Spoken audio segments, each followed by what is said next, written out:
Hello guys! Happy New Year na! Kompleto na ba ang inyong mga prutas? Yung 13 fruits para sa New Year? Ayan.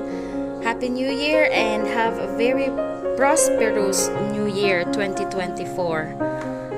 So, ngayon, ang akin pong i-share sa inyo ay tungkol pa rin sa pagkakaroon ng suwerte sa ating taon na 2024. Kaya kung makikita nyo, maliban dito sa mga prutas, no, na pinapaniwalaan na kailangan kompletuhin yung 13, no, para maganda ang pasok ng ating New Year, ay i-share ko po sa inyo ang isa sa pinaka-importante na lucky plants na dapat ay meron po tayo sa bahay.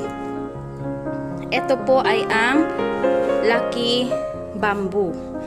Sa pangalan pa lang, no, itong tanim na ito ay pinapaniwalaan talaga na nagdudulot at nagbibigay ng swerte sa atin.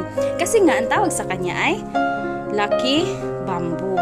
So, ayan. Ito po ay binili ko nung nakaraan. Pagkatapos ay itinanim ko. Dalawang paraan po ang pagtatanim ko. Yung isa po ay sa lupa. At yung isa naman ay dito lang, nilagay ko lang sa grapon na merong tubig. So, ayan, makikita nyo meron na pong mga ugat sa ilalim. Nabubuhay siya kahit nasa tubig lang. At saka ito po. Ayan, tapos nilagyan ko lang ng mga colorful stones. So, pwedeng itanim sa pamamagitan ng paglagay lang sa tubig at pwede rin naman dito sa lupa. Ayan. Base din po sa aking pagre-research ay may iba't ibang ibig sabihin ang number of stalks ng lucky bamboo. Ayan, kaya kung makikita nyo, meron ditong 2, merong 5, ayan, 5, at merong 3. Kasi lahat yan, nabili ko yan ay 10, no? At may ibig sabihin po yan ang bawat number of stalks. Pero ang gusto ko lang po i-emphasize sa akin nyo ngayon ay ito, kung meron kayong 10, pwede nyo hatiin sa 2, ito nga sa 5, tsaka sa 3. Pero dapat nyo talagang iwasan, according po sa paniniwala, no? Dapat iwasan ang paggugrupo ng 4. Wag na wag po kayong maglalagay ng 4 na stalks kasi yan po daw ay malas. Okay?